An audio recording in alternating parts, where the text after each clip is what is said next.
Baiklah, rekan-rekan, marilah kita bersatu di dalam doa sebelum mendengarkan firman Tuhan.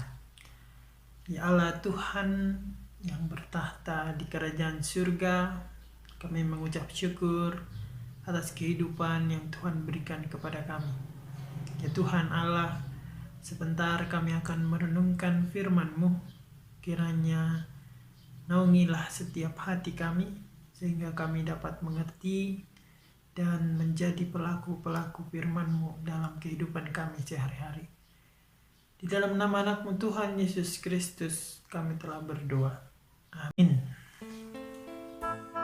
Saudara-saudara dan rekan-rekan sekalian, firman Tuhan pada hari ini untuk PA kita diambil dari Mazmur 121 ayat yang pertama hingga ayatnya yang ke-6. Namun izinkanlah saya membacanya sampai ayat yang ke-8. Demikianlah firman Tuhan. Aku melayangkan mataku ke gunung-gunung. Dari manakah akan datang pertolonganku? Pertolonganku ialah dari Tuhan yang menjadikan langit dan bumi. Ia takkan membiarkan kakimu goyah. Penjagamu tidak akan terlelap. Sesungguhnya tidak terlelap dan tidak tertidur penjaga Israel. Tuhanlah penjagamu, Tuhanlah naunganmu di sebelah tangan kananmu. Matahari tidak menyakiti engkau pada waktu siang atau bulan pada waktu malam. Tuhan akan menjaga engkau terhadap segala kecelakaan. Ia akan menjaga nyawamu. Tuhan akan menjaga keluar masukmu dari sekarang sampai selama-lamanya. Sampai di sana pembacaan firman Tuhan. Syukur kepada Allah. Nah, rekan-rekan dan saudara-saudara sekalian, firman Tuhan ini, Mazmur 121 ini adalah nyanyian ziarah atau nyanyian ketika akan melakukan sebuah perjalanan. Dan perjalanan yang dimaksud adalah naik ke Yerusalem atau ke Bait Suci untuk merayakan hari raya orang Yahudi yang dalam banyak hal ada Hanukkah, ada Pesak, dan sebagainya. Nah, setiap mereka akan melakukan perjalanan, tentu mereka akan menghadapi yang namanya mara bahaya, baik perampokan atau begal gitu, dan atau sebagainya di tengah perjalanan itu. Karena mereka harus melewati jalanan yang sepi, bahkan mungkin pegunungan-pegunungan lainnya. Lalu muncullah pertanyaan pemazmur, dari manakah datang pertolongan untuk dia dalam melakukan perjalanan itu? Namun di balik pertanyaan itu ada juga pengakuannya. Dan setelah pengakuannya, Mazmur ayat 3-8 memaparkan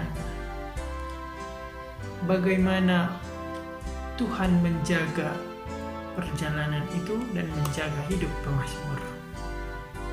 Dari manakah pertolongan itu datang? Ini merupakan sebuah pertanyaan umum ketika seseorang akan melakukan perjalanan yang penuh tantangan dan berisiko. Artinya memang kita tidak bisa menjamin bahwa setiap perjalanan yang kita lakukan akan mulus, tetapi amigdala kita pasti akan memunculkan sebuah kecemasan atau rasa takut bagaimana ini terjadi. Nah, jadi amigdala lah yang mengatur atau memberi kita rasa takut itu. Nah, amigdala itu bagian dari otak kita ya. Saudara-saudara yang terkasih, Anda bisa untuk lebih lengkapnya boleh searching saja di Google, karena zaman sekarang ini sudah sangat mudah kita mengakses ini. transformasi. Nah, memang hidup atau perjalanan ini penuh dengan bahaya. Nah, kalau dalam kehidupan kita mungkin kita bisa menggolongkan dalam 3 hal, atau saya menggolongkannya dalam 3 hal. Yang pertama masalah fisik, dan yang kedua adalah ekonomi, dan yang ketiga adalah spiritual. Masalah fisik misalnya itu terkait dengan tubuh jasmani kita, antara sakit misalnya. Ketika kita sakit pasti muncul rasa cemas, rasa takut, apalagi kalau divonis penyakit-penyakit yang sangat berbahaya, misalnya hepatitis, kanker, dan sebagainya. Amigdala kita akan langsung was-was gitu.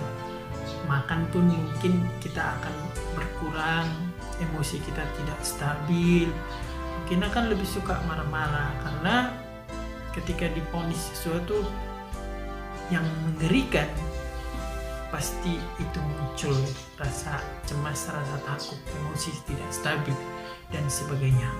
Kemudian masalah ekonomi ini bisa juga berkaitan dengan misalnya bagaimana sekolah kita nanti, bagaimana cita-cita anak ke depan, bagaimana dengan kehidupan kita sehari-hari. Dan yang ketiga adalah spiritual, masalah iman dan kepercayaan kita. Apakah mungkin itu terkait dengan fundamentalisme, radikalisme, terus krisis iman mungkin, atau kita mulai mempertanyakan pertanyaan bahwa Tuhan itu ada atau tidak, apalagi masa remaja muncul idealisme gitu. Kan idealisme itu sebenarnya kalau saya baca-baca beberapa di artikel gitu di internet, bahwasanya pada masa remaja lah masa-masa pembentukan idealisme. Nah, di sana juga itu terkait dengan spiritual juga. Dan jika tidak ada pendampingan, maka bisa akan dengan bebas gitu. Nah, itulah macam-macam dari bahaya yang kita hadapi. Dan dalam perjalanan itu tentu yang dihadapi adalah perampok, begal gitu, waktu mereka akan menuju Yerusalem. Nah, lalu pemazmur dengan yakin melangkahkan kakinya dalam melanjutkan perjalanan itu, mengatakan, pertolonganku datangnya dari Tuhan yang menciptakan langit dan bumi. The one and only Tuhan yang menciptakan langit dan bumi. Itulah yang menolongnya. Nah, kalau dewa-dewa yang lain kan dia parsial atau partikular, artinya misalnya dalam orang Batak yang menciptakan langit dan bumi bukan satu dewa gitu. Misalnya saja yang menciptakan tanah bagi orang Batak itu adalah Ciburu Deak Parujar, bukan Mula Jadi Nabolon gitu. Mula Jadi Nabolon itu tinggal di langit, dan Ciburu Deak Parujar itu turun ke benua Tonga atau dunia tengah. Sementara pada waktu itu yang ada hanya langit dan bawah, dunia bawah. Dan di dunia bawah itu adalah Raja Padoha penguasanya. Nah, jadi partikular ya. Di orang-orang di sana juga begitu. Namun orang Israel tidak, dia hanya ada satu Tuhan yang menciptakan langit dan bumi. Jadi keyakinannya adalah hanya Tuhan itu yang mampu menjadi sumber pertolongannya. Nah, oleh karena itu dalam paparan lagi ayat 3-8 dikatakan kata kunci yang paling penting kita ingat adalah Allah itu adalah penjaga kita, keeper and keep. Jadi itu adalah kata kuncinya, penjaga. Apakah sama dengan bodyguard? Lebih dari bodyguard. Kalau bodyguard kan masih tidur. Nah, kalau Allah itu dia dikatakan di sini tidak terlelap, tidak tidur. Jadi dia betul-betul menjaga kita setiap saat, siang dan malam. Dan tidak sama dengan goalkeeper yang menjaga gawang itu kan, ya masih bisa kebobolan. Kalau Allah tidak akan pernah kebobolan. Nah, dan itulah janji Allah. Dia berjanji menjaga kita. Tuhan menjagamu, Tuhan menjaga saya, dan Tuhan memimpin jalan hidup kita. Oleh karena itu, apa permenungan dari nats ini yang bisa kita ambil adalah kita harus menjadi berkat, artinya memberi semangat dan menumbuhkan iman yang lain, menumbuhkan semangat orang, dan saling memberkati, artinya tidak mengutuk, dan saling menguatkan, bukan malah menambah rasa takut. Ketika kita menghadapi perjalanan itu, kita justru harus memberitahu kepada orang lain bahwa jalan hidupmu seperti ini, tapi harus ada penguatannya. Jangan cuma mau ngasih tahu tapi tidak ada penguatan atau keyakinan yang kita tumbuhkan. Justru kita menakut-nakuti, kita kan senang menakut-nakuti ya, atau punya jiwa teror. Itu harus dikurangi ya pada masa sekarang ini, apalagi COVID-19 ini. Justru tugas kita adalah memberi penjelasan, misalnya kepada orang tua kita kasih tahu fakta-faktanya, tapi tidak membuat mereka panik atau amigdalanya memunculkan rasa cemas yang berlebihan, tetapi kita memberi penjelasan juga. Kalau tidak, wah bisa bahaya. Oleh karenanya, melalui firman Tuhan hari ini, kita yakin dalam menjalani perjalanan hidup kita bahwa pertolongan kita ialah dari Tuhan yang menjadikan, yang menciptakan langit dan bumi, dan Dialah yang menjaga kita. Oleh karenanya, kita juga bertugas untuk menjadi tangan kanan dan tangan kiri Tuhan untuk menyampaikan bahwasanya Tuhan menjaga kita. Bagi siapapun kita berhadapan, jadilah berkat, bukan berjiwa teror. Amin. Dan kita masuk dalam sesi diskusi. Jadi saudara-saudara sekalian boleh mengirimkan ya WA. Jadi pertanyaannya adalah, ceritakanlah pencobaan apa yang sedang Anda hadapi sekarang di usia ini, di remaja ini, di usia kalian masing-masing. Kira-kira apa pencobaan yang paling berat kalian hadapi atau tantangan? Boleh bersifat fisik, misalnya sakit, kecanduan atau sebagainya macamnya. Boleh dalam hal ekonomi, tentang putus sekolah dan sebagainya, atau tidak bisa kuliah, tidak bisa mencapai cita-cita. Boleh tentang spiritual, tentang krisis iman dan sebagainya. Nah, jika Anda berkenan bercerita, saya akan mendengarkannya. Boleh Anda WhatsApp secara PM atau private message atau japri, jaringan pribadi. Boleh juga Anda telepon kalau waktunya tepat. Oke, saudara-saudara, selamat menjadi tangan kanan dan tangan kiri Tuhan di dalam kehidupan sehari-hari. Amin. Kita berdoa. Terima kasih ya Tuhan Allah untuk firman-Mu yang meyakinkan kami bahwa pertolongan kami datangnya dari Tuhan yang menciptakan langit dan bumi. Bantulah kami ya Tuhan dalam kehidupan kami untuk melihat pertolongan Tuhan, dan jadikanlah kami sebagai alat, sebagai tangan kanan dan tangan kiri Tuhan untuk menyatakan bahwa Tuhan menjaga kehidupan kami. Tuhan Allah, di tengah ketidakpastian ini, kami semakin bersandar kepadamu, supaya kami mendapatkan perlindungan, supaya kami tidak merasa cemas berlebihan dan melakukan tindakan-tindakan yang tidak benar.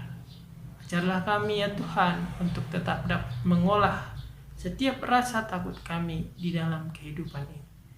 Di dalam nama anak-Mu Tuhan Yesus Kristus, kami telah berdoa dan mengucap syukur. Amin.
Marilah kita menutup ibadah PA kita. Kita sama-sama mengucapkan doa Bapa kami.